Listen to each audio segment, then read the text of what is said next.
Yes, Xpeng, is this the next stock for you? Yes, the electric value Chinese company that is making headways right now. It is flowing past Neo. It's really going towards potentially profitability. There's still a long way to go in this journey for this company as well. So what can you find out in this episode today? Xpeng, stock analysis and intrinsic value. Well, this is what we're going to look at, folks. So get into it, get excited about it, because we're going to look at what Xpeng can do to ensure their future. So first of all, we're going to look at enhancing production efficiency and the cost control. Then we're going to look at ways that they can improve their global market reach. Then we'll look at advancements in autonomous driving and smart technology, as they are one of the leaders in that space. And then diversifying their revenue. How can they find new streams of income through the likes of software services? So get yourself comfy. We are going to go on a journey to see what Xpeng can do to get to profitability and then move on towards being one of the greatest electric vehicle companies potentially in the world.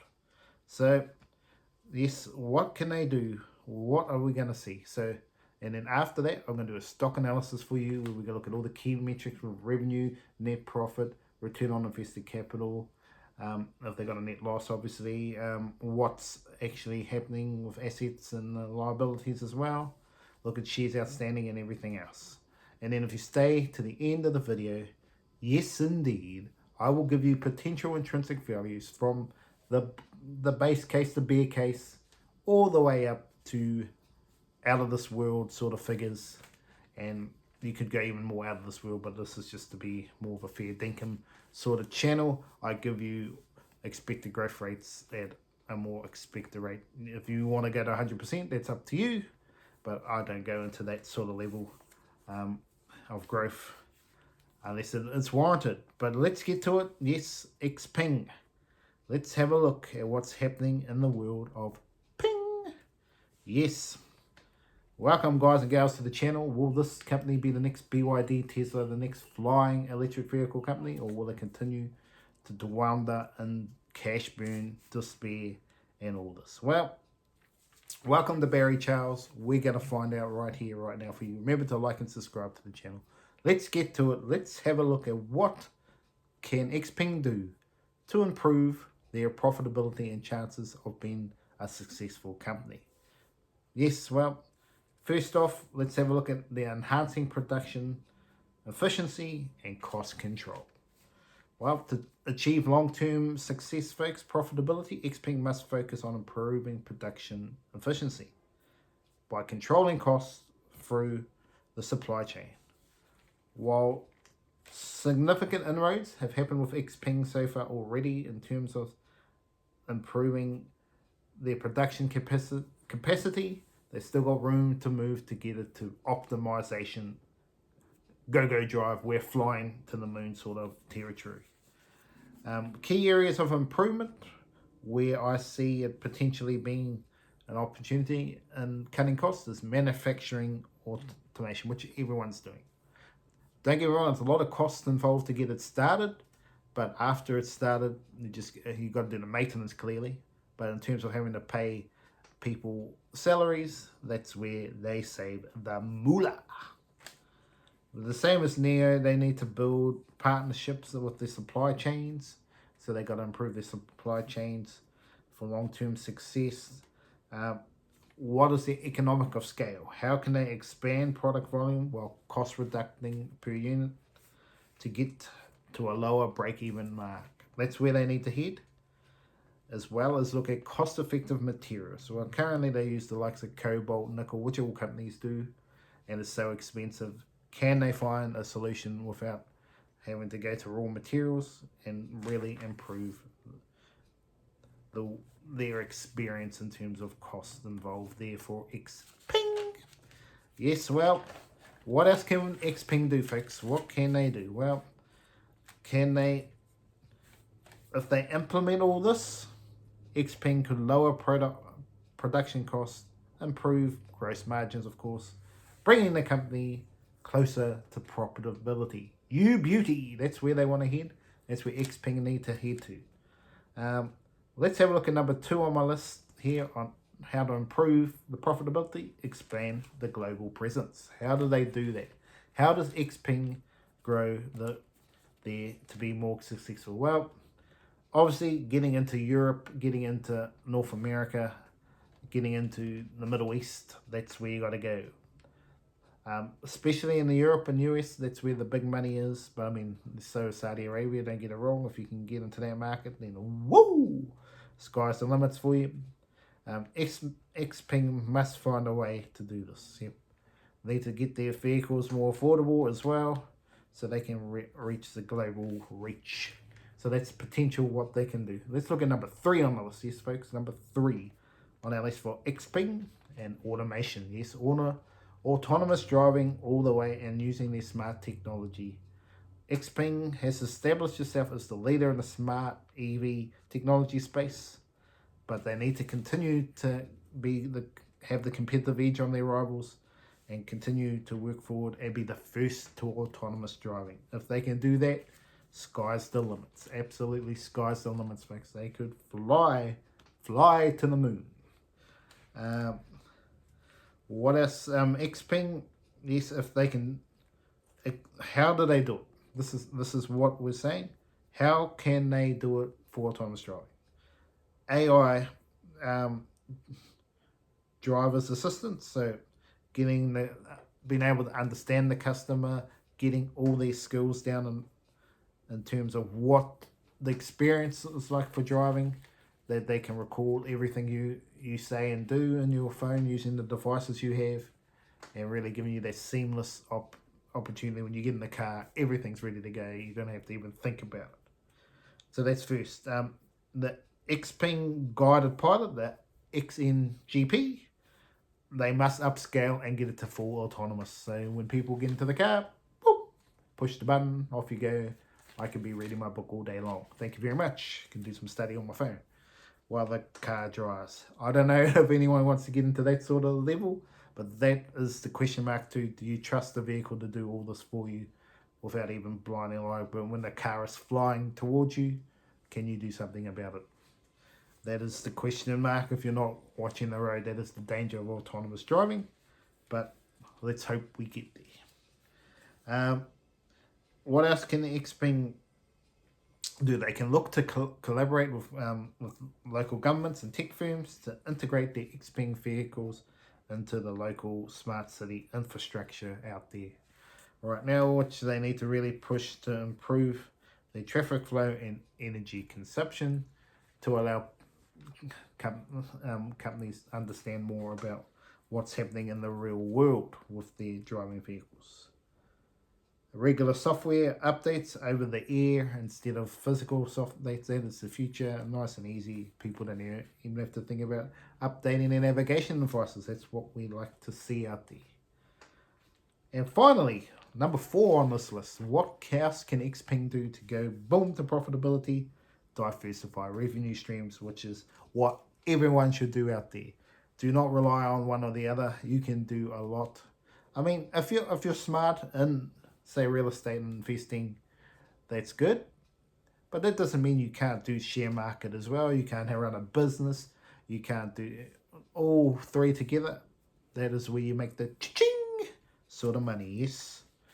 You continue to work the 9 to 5, then you will continue to not be as rich as you could be. But if you do the investing part of things, that's what makes life more relaxing, enjoyable as you sit down having your pina colada.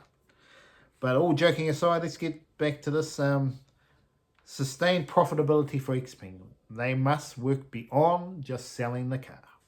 Yes, focus on diversifying revenue streams, which can include emphasis on software and services. As the automotive industry shifts towards a more software-defined future, Xpeng can capitalize on recurring revenue opportunities through subscription-based services. Monthly subscription models where a premium software feature comes in that gives you more data features that everybody loves. It is above the standard, and that's where money can start rolling in. You can look at data collection, monetization, leverage of all your data you're collecting for your vehicles, which insurance companies, governments can use to make better solutions. They can look at doing energy solutions. They can look at leasing options with their vehicles. They can look at cash sharing services as well, and start being another Uber or Lyft. This is where the opportunities are for Xpeng as you go forward. Yes, so what is Xpeng doing? Yes, well, we have seen what the potential future for Xpeng is. What else has Xpeng got to do, folks? Let's just quickly go through that. What else has Xpeng got to do? They got to have a nice car. They got to improve the batteries lifespan, which all of them are doing. They need to be the best in the customer service range. Get the brand out there that everyone wants to have an Xpeng, which with that sort of name they can do stuff with, and I think they could work on improving their marketing to go to the next level. Well, yes, we're going to move on to the stock analysis now. We're going to look at the financials of the company, what we can look at, what's actually happening in the real world right now. And then at the end of the video, we will do intrinsic value to give you an option of where maybe a good price point is to buy the stock. Not financial advice. Do your own research before you invest into any company. But yes, let's have a look at what's happening. So currently the Xpeng is a $14 price range at the time of recording. It's up 45% on the year, so very impressive in that state. If we look at the 52 week range here of $6.55 compared to $15, congratulations to you if you bought at the $6.55 range or anywhere below $10. Congratulations to you. But is the company actually profitable? When you getting anywhere near profitability, that is the question mark about the price right now, which I'm going to go through later. But let's get to it. Let's have a look. Earnings per share, it's negative 0.81. So it's not the worst. It's clearly on the way up. But obviously that means there's no PE ratio because they're still in the negative, and no dividend. Current short interest is 4.7%. And the market cap for this company right here, right now, is $13.7 billion. Well, what's happening with free cash flow? Well, there is an improvement. That's something. They were negative 1.8 billion 2 years ago, and now they're getting near profitability. Not quite, but soon enough you may see a positive free cash flow going into 2025. If they can do that, then people will get even more excited about this company. Still some work to do. I think they're overpriced currently, but we will see. To around pushing towards the future. Yes, what is the future holding for this company? Return on invested capital, negative 19, so still some work to do there, folks. Shares outstanding is 948 million, up from 870 million from 2 years ago, so they continue to share dilute you, and they've done it each and every year for the last 4 years. Not good. They continue to just create more and more wealth for themselves, not for you as the investor. Let's have a look at revenue. This is what the key factors for a lot of people are. 5.4 billion this year, up from 4.3 billion last year in 2024. Sorry, roughly. This is a rough estimate on the 2024 because it's not all out yet. Net loss of 827 million from negative 1.4 billion last year, so that is an improvement, but it has been very inconsistent over the last few years, so I would take that with a grain of salt, and they need a lot more improvement for me to even look at investing into this company. If improvement is there, let's have a look at what the quarterly numbers say, see if there's some improvements there in the net profit. In terms of revenue, it's gone from 906 million in June in May to June of 1.1 billion to September of 1.4 billion. So they have continued to go up and up and up with their revenue. So that's very impressive. So that's, but the net income not so much, even in the quarterly figures, folks. In the quarterly figures, it's minus 257 million for the last quarter, from 76 million before. So that's where it is. 176 million, sorry.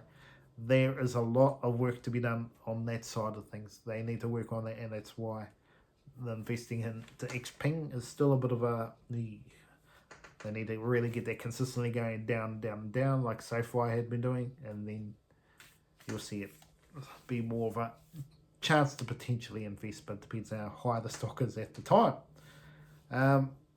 In terms of total assets, it's gone down a bit from 10.8 billion from 11.8 billion the year before, so some work to do there. And total liabilities is down 6.3 billion from 6.7 billion, so that's actually pretty good stuff. Well, now we've checked out the finances, let's get to it. What you want to hear: Xpeng's intrinsic value. What is this company actually worth right now? Well, I'm going to do a simple calculation, grams calculator that uses the current share price, which will be $14 for this at the time of recording, earnings per share, growth rate, and the bond yield, which gives you intrinsic value. So I'm going to do a bear case for you. What's the bottom denomination? What's actually happening right now in the company, right now on the figures? And I'll look at a base case for you, optimal case, an extraordinary case, and then out of this world, final nail in the coffin. You should buy all day if you believe in these figures. Well, let's get to it. Let's have a look at the intrinsic value of this company. So if we look at the intrinsic value of this company right now at $14 a share at a negative 0.81 earnings per share at an expected growth rate of 10%, you are looking at a minus $24 stock, and it's at 14. Absolutely. You are not buying right now. You're buying on 10 years potential maybe. Is it 10 years potential? Maybe it's only a couple of years. That is what you've got to decide for yourself if you think this company's going to profitability.